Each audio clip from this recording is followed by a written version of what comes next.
Stop trying to force yourself to be happy right now. That is exactly why you are still stuck in the dark. Most people think that when life falls apart, it means something has gone terribly wrong. They think it's a mistake. But what if I told you that this pain you are feeling, the confusion, the loneliness, the feeling that you have hit rock bottom, is actually the most honest moment of your life? What if falling apart is the only way you can ever really be put back together? You have spent so much time running. We all do. We run from the quiet moments. We run from the thoughts in our heads. We stare at screens. We work too much. We try to please people who don't care about us, all just to avoid facing the truth. But eventually, the running stops. Eventually, life hits you so hard that you fall. And when you hit the ground, the noise stops. Maybe you lost your job. Maybe someone you loved walked away. Maybe you just woke up one day and realized you have no idea who you are anymore. It feels like the end. It feels like the world is closing in on you. But I need you to listen to me very closely. This is not the end. This is the beginning. This is the moment the old version of you dies so the new version can be born. But you have to stop fighting it. Let's talk about where you are right now. It's a place I call the gray zone. It's that space between who you used to be and who you are going to become. It is uncomfortable. It is scary. You wake up in the morning and there is this heavy weight on your chest. It takes so much energy just to get out of bed. You look in the mirror and you don't recognize the eyes looking back at you. You ask the question that everyone asks. You ask, why is this happening to me? I want you to stop asking that. That question makes you a victim. That question assumes that you are helpless. As long as you ask, why me, you will stay stuck in the mud. The mud is warm, it's familiar, but you will sink in it. I want to tell you a story. It's an old story, but I want you to really picture it. Imagine a seed, just a tiny, small seed. If you hold it in your hand, it looks hard. It looks dead. It doesn't look like a tree or a flower. It just looks like a rock. Now imagine you take that seed and you bury it in the ground. If that seed could think, what would it think? It's been thrown into the dirt. It's covered up. It is dark. It is cold. It is crushed by the weight of the soil above it. If that seed had a voice, it would scream. It would say, I have been buried. This is the end. I am in a grave. But we know the truth. We know the seed isn't in a grave. It's being planted.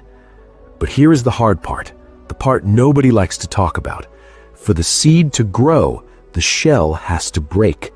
The thing that kept it safe, the hard outer layer, has to completely crack open. It has to be destroyed. That cracking is painful. That cracking is destructive. If you were the seed, you would think you were dying, but that destruction is the only way the roots can come out. Right now, you are in the dirt. You feel the pressure. You feel the darkness. You feel like your shell is cracking.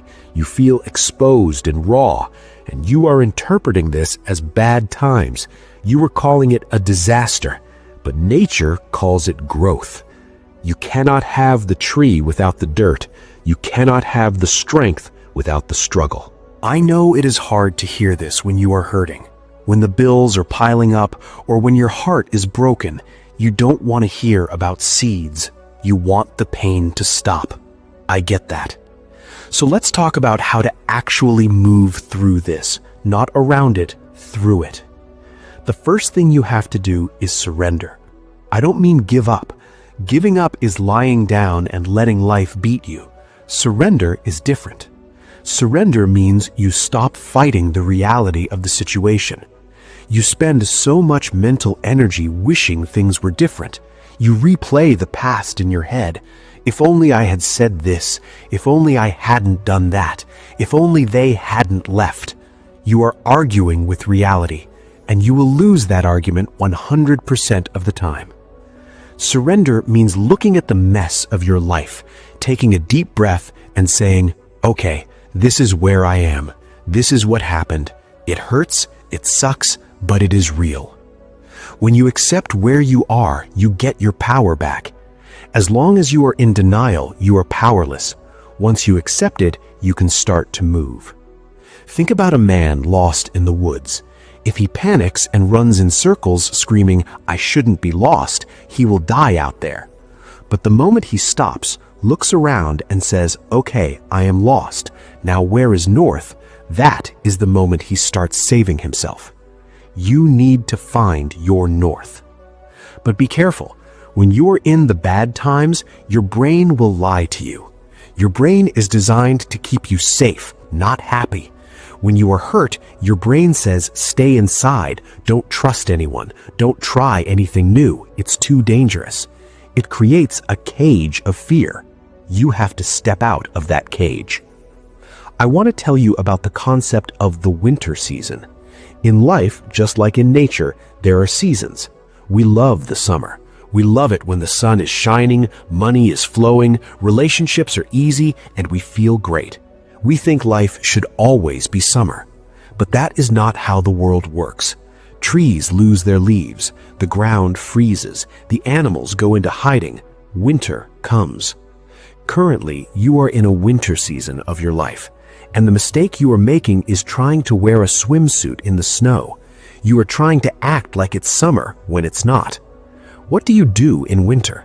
You don't plant seeds, you don't harvest fruit, you go inside, you rest, you reflect, you sharpen your tools, you conserve your energy. Use this bad time as your winter. Instead of trying to force big success right now, look inward.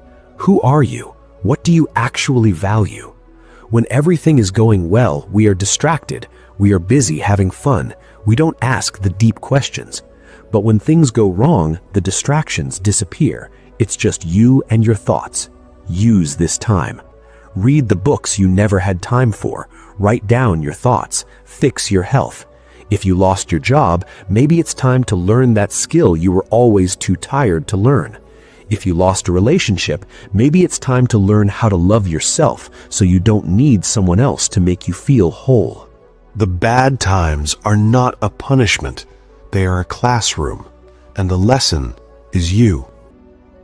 Let's go deeper into this feeling of loneliness, because that is usually the hardest part of bad times. You feel like nobody understands. Even if you have friends, you feel like there's a glass wall between you and them. They are living their lives, laughing, talking about normal things, and you are trapped in your own head. This loneliness serves a purpose. It forces you to become your own best friend. Most of us are our own worst enemies. If you talked to your friends the way you talk to yourself, you would have no friends. You say things to yourself like, you're a loser, you always mess up, you'll never be happy. When you are alone in the dark, you have to change that voice. You have to start coaching yourself. You have to be the one who says, hey, we are going to get through this. Get up, drink some water, take one step. You have to build a relationship with yourself that is so strong that no matter who walks out of your life, you know you will be okay because you still have you. There is a Japanese art form called kintsugi. When a bowl or a pot breaks, they don't throw it in the trash. They don't try to hide the cracks. Instead, they take the broken pieces and they glue them back together using gold. Think about that. They use gold to fill the cracks. The finished bowl is more beautiful and more valuable than the one that was never broken. The cracks become the history of the object. They tell a story of survival. They tell a story of transformation. You are that bowl. Right now, you feel broken. You see the pieces on the floor. You think you were ruined, but you are just ready for the gold. The wisdom you gain from this pain is the gold. The strength you build from surviving this is the gold. The compassion you will have for other people who are suffering, that is the gold. People who have never suffered are often shallow. They don't understand the depth of life. They break easily because they have never been tested. But you are being tested by fire. And if you keep going, you will come out as pure gold. But you have to keep going. That is the trick. You don't have to run. You don't have to sprint. You just have to not stop.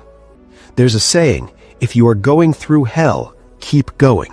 Why would you stop in hell? Move, even if it is just an inch. Let's talk about the practical steps, because philosophy is great, but you need to know what to do when you wake up tomorrow morning and the sadness hits you like a truck. First, fix your routine. Chaos in the mind leads to chaos in life. If you stay in bed until noon, scrolling on your phone, eating junk, and not showering, you are feeding the darkness. You are telling your brain that you have given up. You need to send a signal to your nervous system that you are still in the game. Wake up at the same time. Make your bed. That sounds stupid, I know. How will making my bed fix my life? It won't fix your life, but it will fix the first 5 minutes of your day. It gives you a small win. It proves you can still control something. Then move your body. Emotion is created by motion. When you are depressed, your body collapses, shoulders down, head down, breathing shallow. You cannot think your way out of that state. You have to move your way out. Walk, run, lift something heavy. Force the blood to flow. It changes the chemistry in your brain. Next, watch your inputs. When we feel bad, we want to consume garbage. We listen to sad songs. We watch the news. We scroll through social media looking at other people's perfect lives. This is poison. You need to protect your mind like a fortress. Stop listening to the sad music. Stop looking at the people who seem to have it better than you. They don't. Everyone is fighting a battle you know nothing about. Focus on your own paper. Listen to things that make you stronger. Read things that give you hope. You need to brainwash yourself. Yes, brainwash yourself. Wash your brain of the dirt and fill it with clean water. And here is the most important practical step. Help someone else. I know you are thinking, I can barely help myself. How can I help someone else? That is exactly why you must do it. When you help someone else, even if it is just holding a door, asking a cashier how their day is, or helping a friend with a small problem, you break the cycle of self-obsession. Suffering makes us very selfish. We only think about our pain, our loss, our problem. When you help someone else, for just a moment, you forget your own pain. You realize you still have value. You realize you still have something to give, and that feeling is the spark that can start the fire again. Let me tell you about the bamboo tree. This is nature's greatest lesson on patience. When you plant a Chinese bamboo seed, you water it, you fertilize it, you wait.